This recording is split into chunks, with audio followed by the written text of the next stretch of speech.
Y pues nada, sin más preámbulos, la primera charla de la tarde va a ser Experiencias sanadoras, un diálogo entre psiquiatría, filosofía y medicina psicodélica. Nos la va a ofrecer Óscar Soto, que es psiquiatra, es un psiquiatra multidisciplinar. Es psiquiatra en el programa de depresión resistente del Hospital Universitario Vallebrón. Está trabajando en una tesis doctoral en la que desarrolla una línea de investigación sobre los mecanismos psicológicos implicados en el efecto terapéutico de los psicodélicos. Os dejo con él. Gracias. Muchas gracias.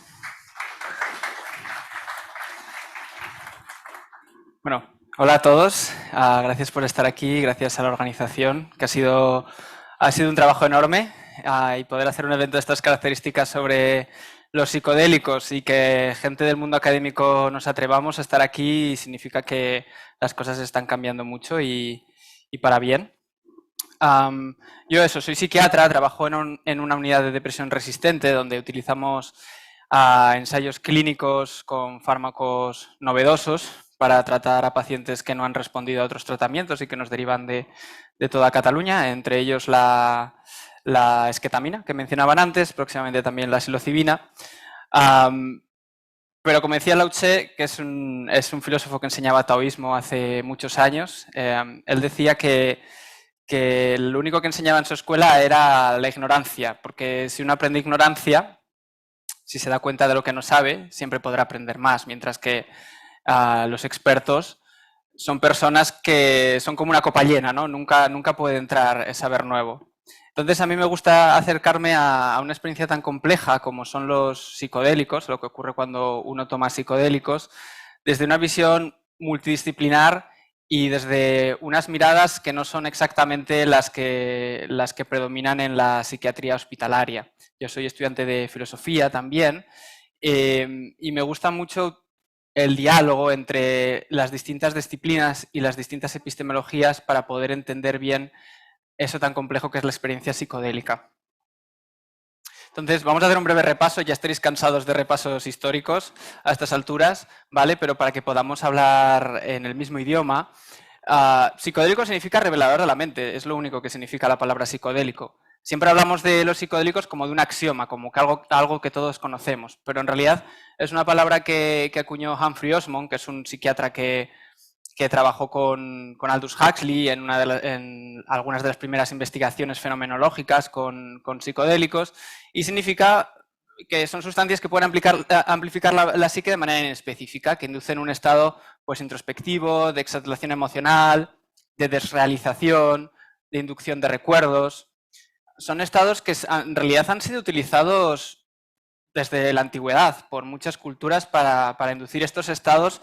Aquí pongo estados alterados de conciencia porque es como se suele utilizar en el término científico, ¿no? O en los papers que leáis. A mí me gusta más el término no ordinario, que es el que utilizan pues, algunos otros escritores, porque no tengo muy claro qué es un estado ordinario de conciencia.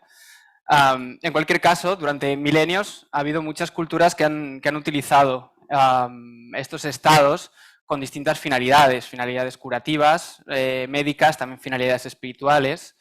Esto es, por ejemplo, una pintura rupestre de España, está en Cuenca, y se supone que es una de las primeras muestras del uso de Psilocybe hispanensis en el mundo, tiene unos 5.000 años de antigüedad. Claro, es un poco diferente ver unas setas pintadas en una pared a pensar que los seres humanos utilizaban psicodélicos hace 5.000 años, ¿no? Pero en México sí que hay documentado, por ejemplo, que estas sustancias fueron utilizadas hace 5.700 años, también en Argelia. En la antigua Grecia, en los misterios de Eleusis, se utilizaban distintas sustancias para obtener estos estados no ordinarios de conciencia. Las culturas chamánicas siberianas utilizaban el Amanita muscaria. En general, un montón de culturas que no han tenido comunicación entre sí, las culturas precolombinas, a los egipcios, incluso se habla de que las meigas gallegas, ¿no? Utilizaban los derivados ergóticos para crear ciertos rituales. Han encontrado estos estados y los han utilizado. Y el índice fundamental o el acento fundamental que había al utilizar estos estados eran sus cualidades fenomenológicas, era lo que la persona experimentaba cuando tenía estos estados. Me gusta mucho este pintor que se llama Pablo Amaringo, que es un pintor que pinta las visiones que tiene cuando toma ayahuasca, ¿no? Y aunque el estado psicodélico es un estado inefable, indescriptible y que no puede ser transmitido con la palabra, sí que da un poco una idea de qué es lo que se puede observar, de cómo es ese estado nuevo, diferente del estado normal en el que nos encontramos. Todas estas culturas utilizaban estos fenómenos, analizaban con muchos matices y con mucha riqueza qué fenómenos sucedían, cómo podían ser explorados y qué significado se les podía dar para poder sanar, para poder cambiar, para poder modificar un estado en la persona. Sin embargo, en 1943, en el Día de la Bicicleta, Albert Hoffman, que ya había sintetizado el LSD en 1938, descubre sus efectos psicodélicos. Ya todos lo sabéis, ¿no? El 19 de abril él toma LSD, se va en bicicleta a su casa y se da cuenta de que algo está pasando. Y esto es un cambio fundamental. Es un día que se celebra todos los años, para los que seáis un poco asiduos al tema de los psicodélicos, y se celebra porque marcó el interés de la medicina occidental y de la ciencia occidental o moderna por estas sustancias. Hasta entonces se consideraban sustancias utilizadas por las culturas precolombinas, ¿no? Que, como decía Galeano, no es cultura, es folclore, ¿no? Había este desprecio también un poco colonialista, se consideraban estados no útiles o incluso peligrosos, pero como Albert Hoffman era un farmacéutico de la empresa Sandoz, enseguida empezó a buscar ayuda de psiquiatras, de médicos, de farmacólogos, y se empezaron a investigar estas sustancias desde una epistemología científica, ¿no? Y se empezó a buscar cuál era la causalidad de estos fenómenos que aparecían y por qué las personas que lo tomaban mejoraban en distintos aspectos de su vida, o al menos cambiaban, aparecían cambios sostenidos. Entonces, desde esta epistemología de la ciencia, que lo que busca es cuantificar y buscar los mecanismos causales de las cosas, pues se encontró que los psicodélicos eran una serie de sustancias que actuaban sobre distintos receptores, ¿no? Sobre distintos receptores en los que no ahondaré ahora, ¿no? Pero se vio que había distintas clases de sustancias que actuaban sobre distintos receptores, sobre todo la serotonina, pero también a veces la dopamina, luego algunos psicodélicos un poquito diferentes que actuaban sobre otros receptores, como la ketamina que actúa sobre el NMDA, el MDMA que actúa sobre un montón de receptores y de transportadores, la salvia que actúa solo sobre un receptor opioide de una pequeña parte del cerebro. Pero como hemos dicho, el término psicodélico significa algo que amplía la mente. No está hablando de... El término psicodélico no significa agonista del receptor 5-HT2A.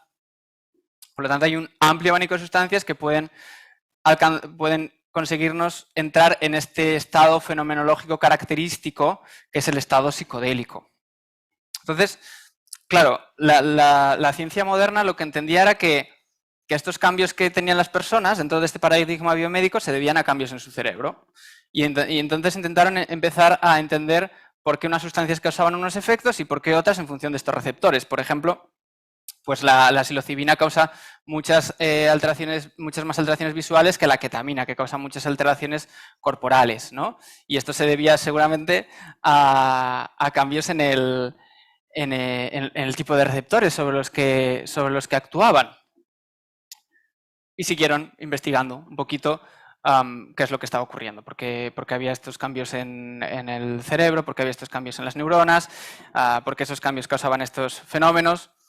En la mayoría de los casos, por desgracia, y es un paradigma un poco competitivo del que podemos hablar después en las preguntas, se considera muchas veces el estado alterado de conciencia o como un epifenómeno o incluso como algo arriesgado. De hecho, las hipótesis de que los trastornos mentales son trastornos que aparecen por cambios neurobiológicos en el cerebro surgen en gran medida con la aparición de los psicodélicos, que conducen a la teoría neuroquímica de la esquizofrenia, por ejemplo, porque se consideraba que el LSD causa estados muy similares a la esquizofrenia, Y esto condujo al desarrollo de muchos de los fármacos que utilizamos ahora. La ketamina durante muchos años, ahora ya no, porque se ha visto que en realidad no es así. Se daba a las ratitas, se les daba ketamina para inducir un estado similar al que pudiera ser una esquizofrenia y después se probaban los antipsicóticos para ver si ese estado revertía. Claro, una rata con psicosis no es muy parecida a una persona con psicosis, pero... Entonces se fueron haciendo modelos cada vez más complejos, ¿no? Que buscaban encontrar cuál era cada uno de esos mecanismos que actuaban en cada una de esas neuronas que permitían cambiar a la persona. Pero claro, el problema con este abordaje, ¿no? Vemos como dos abordajes diferentes. Durante muchos siglos, incluso milenios, muchas culturas que no sabían mucho sobre neurociencia, sobre falsacionismo científico, ¿no? Sobre epistemología científica, analizan una serie de estados alterados de conciencia buscándole un significado. Después viene la ciencia moderna e investiga, dice, no, lo que es importante es cuantificar qué es lo que está pasando en el cerebro para poder entender estos cambios, porque esto no lo podemos medir y además varía entre cada persona. Hay personas que ven unas cosas, hay personas que ven otras cosas, hay personas que no sienten nada y esto no nos vale, ¿no? Para darle un tratamiento a una persona a la que no conocemos. Y fueron apareciendo modelos cada vez más complejos y cada vez más complejos. ¿Qué pasa con esto? Que hay un hueco, hay un abismo que nunca podemos atravesar cuando hablamos en ciencia de la experiencia humana, que es el problema duro de la conciencia que decía David Chalmers en un libro en 1994, que se resume en que si yo soy un experto en óptica y sé muy bien cómo funcionan los mecanismos de la visión, de tal manera que puedo explicar muy bien cómo cuando una longitud de onda que se corresponde al color rojo llega hasta mí, atraviesa mi iris, entra en mi retina, estimula mis conos y bastones, llega por mi nervio óptico, llega a mi corteza occipital, se procesa y entonces yo percibo el color rojo. Yo esto lo puedo explicar con un sinfín de matices, describir cada uno de los pasos, pero si se lo cuenta a un ciego, el ciego no va a entender qué es lo que se vive cuando uno ve el color rojo. No le va a servir de nada. Y entonces tenemos como un poco este abismo que queremos intentar explicar para explicar cómo funcionan los psicodélicos, cómo se genera esa experiencia, por qué esa experiencia es positiva, y tenemos dos mecanismos para medirlo de manera diferente, ¿no? Por un lado el fenomenológico, que busca observar la experiencia, y por el otro el científico, que busca cuantificarla. Entonces, buscando puentes entre esto, se empezó a investigar un poco también en neuroimagen y en cómo funcionaba el cerebro en su conjunto, más allá de cada neurona en concreto o de los efectos bioquímicos. Y estos son los primeros estudios en conectividad cerebral financiados por la Fundación Beckley, que llevó a cabo el Imperial Institute, y que son muy fundacionales, que hablan de que en el cerebro lo que ocurre cuando uno toma psicodélicos es que las distintas áreas dejan de funcionar de manera local y se conectan con mucha intensidad, de tal manera que no podemos distinguir entre una red y otra. Hay un intercambio de comunicación, un intercambio de información brutal entre las distintas áreas. Por ejemplo, la red neuronal por defecto y la red neuronal encargada de prestar atención se juntan. La red neuronal visual y la red neuronal auditiva también, por eso hay sinestesia, ¿no? Cuando uno toma psicodélicos. Y esto condujo al modelo del entropic brain, del cerebro entrópico, que viene mucho también de algunas teorías del psicoanálisis, porque Freud ya proponía que en la mente había una suerte de energía libre, ¿no? De una energía que él todavía no podía cuantificar, pero que regulaba el estado mental, y habla de que hay distintos estados de metaequilibrio en el cerebro. Un estado de metaequilibrio significa que es un estado en el que el equilibrio se mantiene siempre y cuando no lo empujemos en una dirección o en otra, porque si hacemos eso, cae a otro nuevo estado de metaequilibrio en el que se mantendrá nuevamente hasta que no haya pues, algo que lo haga cambiar de ese estado. Y estos estados de metaequilibrio están definidos por la cantidad de desorden, de entropía que hay dentro del cerebro. De tal manera que en estados muy entrópicos hay un intercambio de información muy importante y muy intenso entre las distintas partes del cerebro que permite crear nueva información, permite pensar de manera más creativa, pero que también dificulta prestar atención a los estímulos que son realmente importantes o crear modelos de la realidad adecuados. Es lo que ocurre, por ejemplo, pues en el pensamiento mágico o en la psicosis temprana, que es distinto de una psicosis establecida, ¿vale? Y que es muy similar a lo que ocurre cuando uno toma psicodélicos.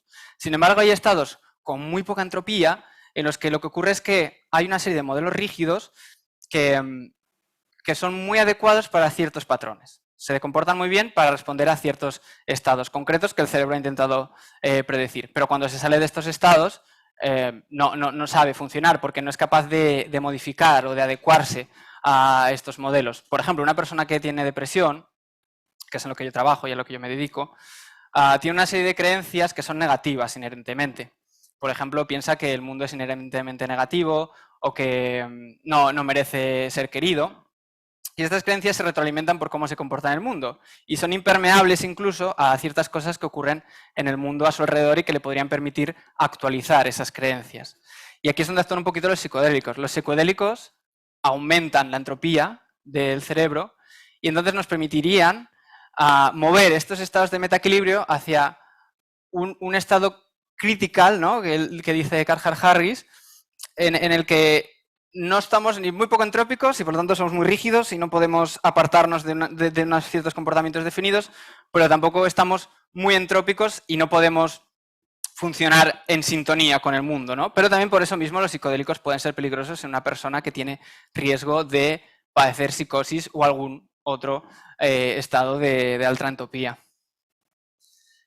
En este sentido es muy importante tener en cuenta que el cerebro funciona como una máquina predictiva. De nuevo, todo esto son teorías. Siempre que hablamos de la mente, siempre son teorías, ¿no? Pero son teorías que parece que son bastante sensatas y que son reforzadas por lo que observamos empíricamente.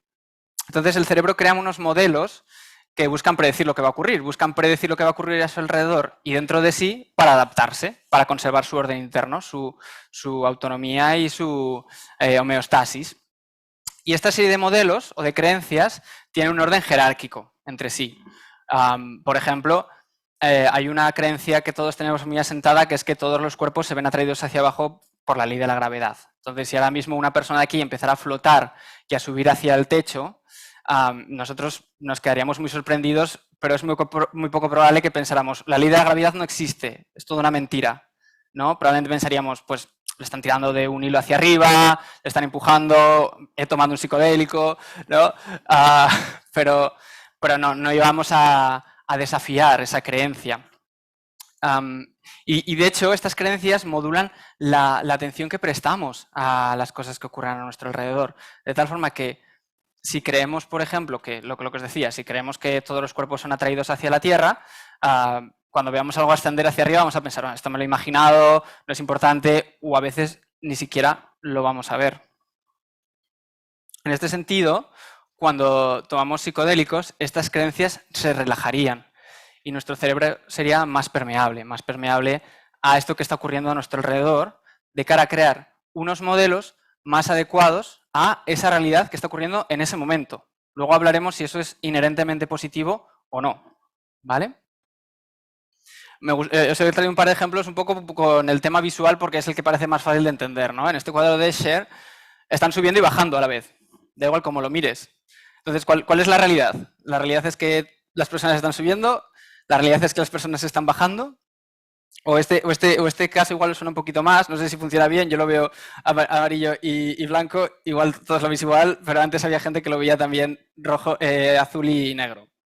Fue un caso como, ¿no? Salía mucho en los teléfonos, en las redes sociales, había muchísimas discusiones, e incluso había gente que decía, esto es muy fácil de resolver, ¿no? Voy a coger el Adobe y voy a buscar cuál es la longitud de onda, ¿no? Cuál es el código de colores que aparece aquí y así puedo decir absolutamente que esto es negro. Y podría decir que el código se corresponde con el negro, pero igualmente seguía habiendo personas que lo veían amarillo. Y esto es lo que hablábamos antes, ¿no? Mi experiencia es la que es, al margen de lo que tú me digas que está pasando. Y eso es un poco también a lo que hay que prestar atención y sobre lo que hay que trabajar cuando intentamos entender la mente humana y los psicodélicos. En ese sentido, una de las cosas que nos enseñan los psicodélicos y estos modelos de los que hemos hablado del mundo es que la realidad no existe de manera externa a nosotros, no es un objeto que estaría independientemente de que nosotros lo observáramos, sino que la realidad tal y como la percibimos surge de manera codependiente entre los estímulos que estamos recibiendo y los modelos de los mismos que proyectamos en el mundo. Este poema me gusta mucho usarlo porque se usa mucho también cuando se habla de fenomenología, ¿no? Que la fenomenología del siglo XX, Husserl y Heidegger hablaba mucho también de esto, es un redescubrimiento de ideas también budistas, que habla de que un camino es un camino porque sirve para andar. Y es un camino porque alguien lo ha visto y alguien ha andado por él y alguien se da cuenta de su utilidad para andar. Si no hubiera un observador, si no hubiera caminante, el camino sería un conjunto de átomos que no tendría ninguna diferencia inherente del césped que hay alrededor o por qué todo esto es un camino y no solo esta parte o esta parte. Y de una manera un poquito más compleja de entender, del mismo modo, si no hubiera un camino, si no hubiera una realidad, tampoco habría un observador, tampoco estaríamos nosotros. Esta codependencia entre realidad y mundo es bidireccional. Dicho de otra manera, no podemos acceder a la realidad de manera absoluta. La realidad no es algo epistemológicamente objetivo y cuantificable, sino que depende de las propias creencias y los propios modelos que estamos proyectando en el mundo constantemente y que nos hacen percibirla de una manera determinada. Y ahí es donde actúan los psicodélicos. ¿Vale? En ese sentido, hay muchas teorías que antes de que se investigaran los psicodélicos de manera más compleja o más profunda, ya hablaban de esto. Esta es una teoría fundamental de la terapia cognitivo-conductual, ¿no? y de las nuevas terapias también de tercera ola, que son las que se están utilizando mucho precisamente en las terapias apoyadas con psicodélicos porque se ha visto que funciona muy bien. Y lo que dice simplemente es que nosotros, cuando tenemos un pensamiento, ese pensamiento genera una emoción que genera un comportamiento. Pero lo que es importante tener en cuenta es que, de hecho, es el comportamiento que tengamos reforzará ese pensamiento que reforzará esa emoción. Y todo esto, a su vez, tendrá que ver con estas creencias fundamentales sobre nosotros mismos, sobre el mundo y sobre los otros. Que es lo que entendemos como lo que somos nosotros y que tendemos a proteger aunque nos haga daño. Incluso aunque pensemos, no sé, soy una mierda, no valgo nada. Pero esto es lo que soy yo. Entonces, a veces, lo que se ve en pacientes deprimidos es que hay un rechazo a este cambio, porque supone también una renuncia a la identidad y perder la identidad, perder el ego, es muy difícil. Y hay una resistencia natural a ello, ¿no? Y a través de los psicodélicos lo que podemos hacer es cambiar estas creencias para poder cambiar nuestras conductas de una manera más fácil. Se ha visto que las personas que toman psicodélicos, por ejemplo, aunque no se lo propongan, entran en hábitos más saludables, para poder cambiar estas creencias de una manera más adecuada y actualizarnos. En ese sentido, es muy importante tener en cuenta que cuando hablamos de psicodélicos hablamos de la experiencia psicodélica. Eso es lo que nos cambia, eso es lo que nos hace cambiar, modificar, crecer, no el psicodélico en sí. Porque el psicodélico en sí estimula crea este estado flexible, este estado permeable, este estado que ayuda a percibir mejor la realidad que nos rodea y nuestra realidad interna también, ¿no? Las emociones que surgen, los recuerdos que surgen. Pero si esa realidad no es una realidad adecuada, esa experiencia puede de hecho ser negativa y puede generar efectos perjudiciales. Y esto me lleva un poquito también a reflexionar de que estos estados no ordinarios de conciencia de los que hablábamos, además de mencionar que se llevan conociendo milenios y que se llevan utilizando milenios, no son exclusivos de los psicodélicos. Los estados no ordinarios de conciencia son estados que han buscado místicos, que han buscado personas espirituales, que se han documentado después de episodios de ayuno, de deprivación sensorial, de experiencias sexuales intensas, de deporte. Son estados que existen en el cerebro y que parece que tienen un propósito, porque el cerebro tiene la capacidad de experimentar eso, ¿no? ¿Y cómo ha surgido esa capacidad? ¿Por qué la tenemos? Esto es una gran pregunta que no sé si podré responder aquí, pero... Perdón. Pero hay alguna teoría, ¿vale? Entonces, una de las teorías habla de que tenemos dos sistemas en nuestro cerebro para responder al estrés. Y por estrés se habla de cambios en nuestro entorno que nos obligan a adaptarnos para mantener la homeostasis, ¿no?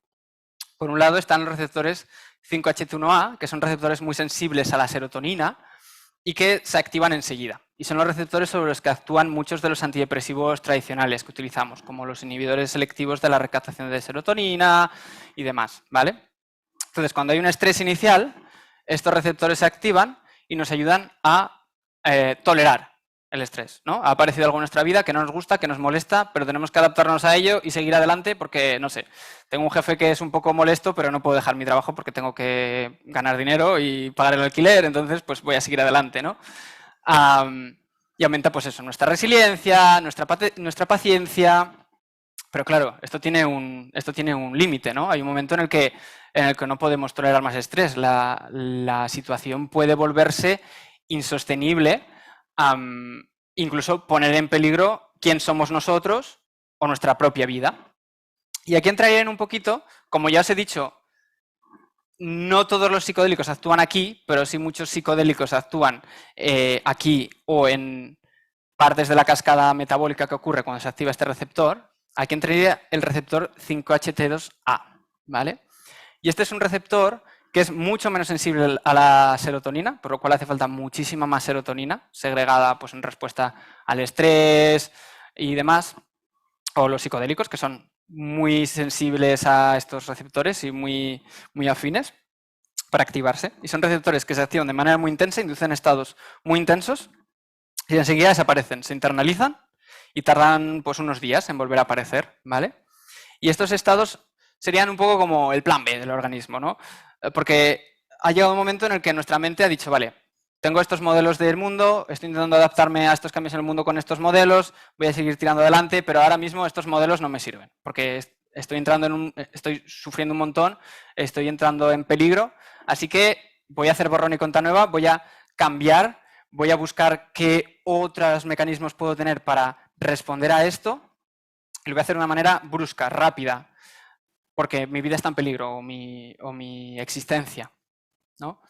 Y entonces se inducen estos estados que hablábamos antes de mucha entropía, en los que disminuye el pensamiento rígido, aumenta la capacidad de aprendizaje, hay mucha permeabilidad a lo que está ocurriendo en el entorno. Piensa también en una circunstancia en la que tenemos que percibir amenazas, ¿no? Y es lo que ocurre, por ejemplo, esto es el mecanismo también que ocurre en la psicosis. Por desgracia, en la psicosis normalmente aparecen en estados de mucho estrés en los que, por desgracia, el entorno es negativo.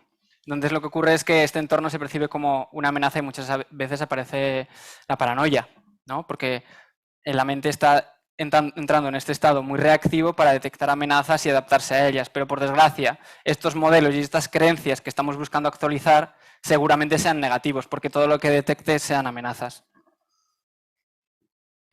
En ese sentido, este sistema del 5-HT2A lo que induciría es unos estados mentales pivotales. Pivotales en el sentido de que nos llevan a un momento en el que es un todo o nada, ¿no? Podemos alcanzar un crecimiento muy importante, podemos cambiar mucho, podemos crear unos modelos de la vida que nos permitan actualizarnos de una manera satisfactoria y crecer con el trauma, que un trauma no es sino un estrés intensísimo, o al revés, o podemos crear unos modelos que nos protejan del trauma de una manera absoluta, ¿no? y por defecto. Por ejemplo, lo que os comento, la paranoia lo que existe es porque si pensamos que hay una amenaza vamos a aumentar nuestro sistema de detectar amenazas para que no se nos pierda ninguna, porque como se nos pierda una nos mata y ese riesgo es mucho más alto que el beneficio, ¿no? Entonces puede haber estados muy positivos con este sistema y muy negativos.